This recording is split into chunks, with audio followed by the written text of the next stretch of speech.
درود پاک کب کب کہاں کہاں اور کیسے کیسے کام آتا ہے۔ ایک بہت ہی خوبصورت واقعہ، بڑا ایمان افروز واقعہ ہے جو میں آپ کے سامنے پیش کرتا ہوں۔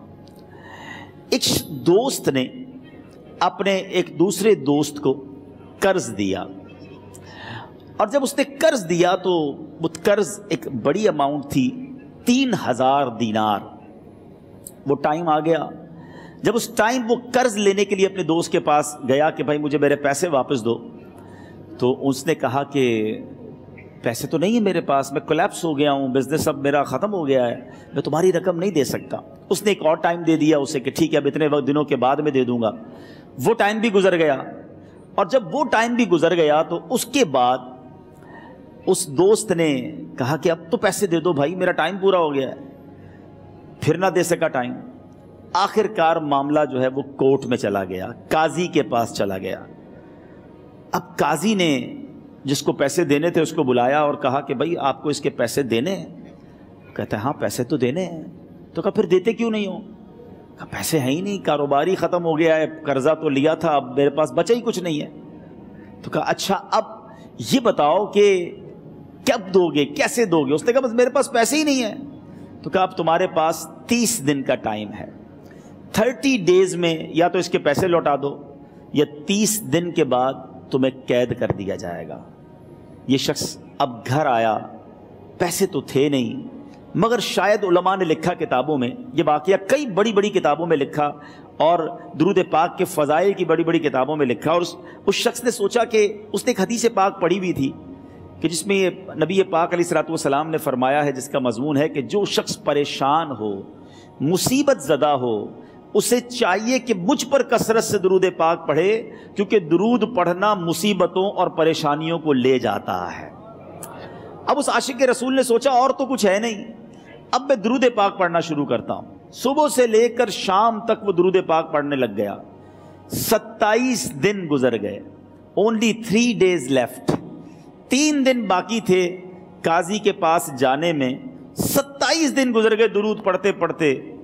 جب 28ویں رات آئی تو آنکھیں تو بند ہوئیں، مگر خواب میں اسے ایک آواز آئی، گھبراؤ نہیں، تمہارا قرضہ ادا کر دیا جائے گا، تمہارا مسئلہ سالو ہو جائے گا۔ صبح اٹھتا ہے، درود پاک پڑھ رہا ہے، مگر کہتا ہے یہ آواز سے تو مسئلہ حل نہیں ہوگا، پیغام کیا ہے اسے سمجھ نہ آیا۔ 28واں دن گزر گیا، 29ویں رات آ گئی، مگر اب آنکھیں بند ہوئیں اور قسمت جاگ اٹھی۔ نبی پاک صاحب لولاک صلی اللہ تعالیٰ علیہ وسلم خواب میں تشریف لائے، اور پیارے آقا صلی اللہ تعالیٰ علیہ وسلم نے فرمایا گھبراؤ نہیں، علی بن عیسیٰ وزیر کے پاس جاؤ، وہ تمہارا قرضہ ادا کر دے گا۔ اب یہ عاشق رسول صبح اٹھا تو ویری فریش، حشاش بشاش کہ اب تو کام ہو گیا، نبی پاک نے خواب میں آ کر بشارت دی ہے۔ مگر پھر ذہن میں سوال آیا کہ علی بن عیسیٰ کے پاس جاؤں گا تو ثبوت کیا ہے، پروف کیا ہوگا؟ میں جا کر اس کو کہوں گا کہ میرا قرضہ دے دو تو ایسے تو قرضہ نہیں دے دینا، اور میں نے اس کو کہا کہ مجھے نبی پاک نے خواب میں کہا ہے، اور اس نے اگر مجھ سے کوئی نشانی مانگی تو میں نشانی کیا دوں گا؟ آخری دن تھا، 29واں دن تھا، وہ بھی درود پڑھتے پڑھتے گزر گیا۔ 30th نائٹ آ گئی، صبح وہ دن ہے جب عدالت میں جانا ہے۔ اب اس رات پھر نبی پاک علیہ الصلوۃ والسلام خواب میں تشریف لائے، اور آقا علیہ الصلوۃ والسلام نے فرمایا کہ علی بن عیسیٰ وزیر کے پاس جاؤ، وہ تمہارا قرض ادا کر دے گا۔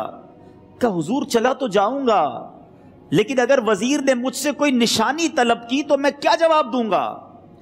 پیارے آقا علیہ الصلوۃ والسلام نے کمال کا ارشاد فرمایا کہ علی بن عیسیٰ سے کہنا کہ تم روزانہ فجر کی نماز کے بعد 5000 بار درود پاک پڑھتے ہو، یہ راز فقط تم جانتے ہو اور تمہارا رب جانتا ہے۔ اب یہ جب صبح اٹھا تو ایک نشانی بھی مل چکی تھی۔ عدالت میں جانے سے پہلے وزیر کے دربار میں پہنچ گیا، اسے یہ ڈر تھا کہ آج پیسے نہ لوٹائے تو سزا ہو سکتی ہے۔ جب وزیر کے دربار میں پہنچا تو وزیر اپنے مشیروں کے ساتھ بیٹھا تھا۔ کہا مجھے آپ سے بات کرنی ہے۔ کہا بتاؤ کیا بات کرنی ہے؟ کہا میں ایک پیغام لایا ہوں آپ کے لیے۔ اچھا کس کا پیغام لائے ہو؟ کہا میں نبی پاک جناب محمد مصطفیٰ صلی اللہ تعالیٰ علیہ وسلم کا پیغام لایا ہوں۔ وہ عاشق رسول وزیر تھا، کہتا بتاؤ میرے آقا نے کیا پیغام دیا ہے؟ کہ حضور میں 3000 دینار کا مقروض ہوں، آج آخری دن ہے اور میرے آقا نے مجھے بشارت دی ہے کہ آپ سے کہوں کہ آپ میرا قرض ادا کر دیجئے۔ علی بن عیسیٰ کہتا ہے کوئی ثبوت ہے آپ کے پاس؟ ہے کوئی دلیل بھی ہے آپ کے پاس؟ میں کیسے مان لوں کہ آپ کو نبی پاک علیہ الصلوۃ والسلام نے بھیجا ہے؟ عاشق رسول کہتا ہے خالی ہاتھ نہیں آیا، میرے آقا نے مجھے دلیل بھی عطا فرمائی ہے، مجھے ایک ایویڈنس بھی دیا ہے، اور پروف یہ ہے حضور کہ آپ روزانہ صبح فجر کی نماز کے بعد نبی پاک صلی اللہ تعالیٰ علیہ وسلم کی بارگاہ میں درود و سلام کا نذرانہ پیش کرتے ہیں۔ جب تک 5000 کا عدد پورا نہیں ہوتا آپ اس وقت تک کسی اور سے بات نہیں کرتے، اور اے وزیر صاحب یہ رات صرف آپ کو پتہ ہے اور آپ کا رب جانتا ہے۔ اللہ اکبر! وہ وزیر تو جس کو کہے نا جھوم اٹھا، ایسا عاشق رسول وزیر تھا جو روزانہ صبح 5000 درود پڑھتا ہو، اس کی تو عید ہو گئی نا۔ وہ کہتا ہے مرحبا یا رسول اللہ، میرے آقا نے میرے درود قبول کر لیے، اس سے بڑھ کر میرے لیے سعادت کیا ہوگی؟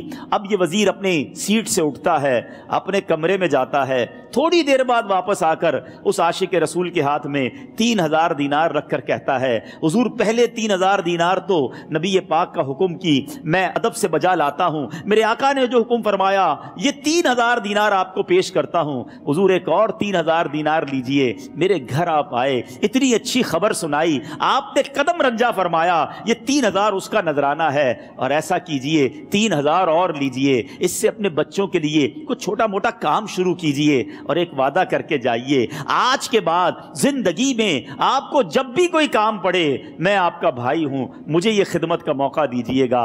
اللہ اکبر! وہ مقروض جو ایک رات پہلے 3000 دینار کا مقروض تھا، ہو سکتا ہے اس کے بیک آف مائنڈ یہ بھی چل رہا ہو کہ اب شاید کل میں نے جیل میں جا کر عدالت میں جا کر گرفتاری دے کر جیل میں جانا ہے، مگر اب 9000 دینار ہاتھ میں ہیں۔ عاشق رسول جھومتا ہوا نبی پاک کی یاد میں گھومتا ہوا اب عدالت میں پہنچا۔ عدالت میں everybody expecting over there کہ آج اس نے آنا ہے اور آ کر کہنا یہی ہے کہ پیسے تو نہیں ہیں، گرفتار کر لو، مگر جا کر اس عاشق رسول نے 3000 دینار جج صاحب کے ہاتھ میں رکھ دیے۔ قاضی کہتا ہے پہلے تو یہ بتاؤ پیسے آئے کدھر سے؟ تم تو کہتے تھے غریب ہوں، تم تو کہتے تھے کاروبار نہیں ہے، ایک مہینے میں اتنی بڑی رقم کا انتظام کیسے ہو گیا؟ سبحان اللہ! اس عاشق رسول نے گویا زبان حال سے یہ کہا ہوگا کہ یہ تو کرم ہے ان کا، ورنہ مجھ میں تو ایسی بات نہیں، اتنا دیا سرکار نے مجھ کو، اتنی میری اوقات نہیں۔ اس نے وہ پورا واقعہ بھری عدالت میں سنا دیا۔ اللہ اکبر! میرے پیارے اسلامی بھائیوں ذرا سوچو پہلے زمانے میں کیسے عاشقان رسول ہوا کرتے تھے، وہ جج وہ قاضی بھی کیسا سرکار علیہ الصلوۃ والسلام کا عاشق تھا۔ اپنی سیٹ سے اٹھتا ہے، بھرے دربار میں بھری عدالت میں وہ اپنے چیمبر میں اپنے کمرے میں جاتا ہے، اور تھوڑی دیر بعد واپس آ کر اس کے ہاتھ میں بھی 3000 دینار ہیں، اور وہ 3000 دینار جو ہے وہ اس عاشق رسول کے ہاتھ میں رکھتا ہے کہ سارا ثواب علی بن عیسیٰ کیسے لے جائے، میں بھی تو نبی پاک کا غلام ہوں، میں تمہارا قرضہ میں ادا کرتا ہوں۔ اچھا، اب ایک اور عجیب سینیریو یہ بن گیا کہ جس نے کیس کیا تھا، جس نے دعویٰ کیا تھا، وہ بھی یہ سارا منظر دیکھ رہا تھا۔ کہتا ہے جج صاحب ذرا رکیے، میں بھی اپنے آقا کا امتی ہوں، اور ایک کام کیجئے قلم کاغذ منگوائیے، اس عاشق رسول کا قرضہ ہی میں معاف کر دیتا ہوں۔ اچھا، اب عاشق رسول نے وہ واپس 3000 دینار جو جج صاحب نے دیے تھے وہ واپس جج صاحب کو دیے کہ حضور یہ پیسے آپ ہی رکھ لیں، قرضہ ہی معاف ہو گیا، اب آپ کے پیسے کا میں نے کیا کرنا ہے؟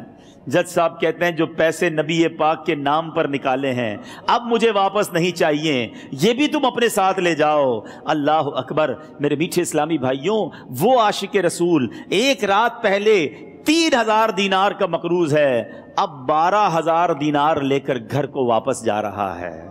اس ایک واقعے کے اندر جو ہم سب کے لیے درس ہے، جو ہم سب کے لیے پیغام ہے، شاعر لکھتے ہیں نا، دکھوں نے تم کو جو گھیرا ہو تو درود پڑھو،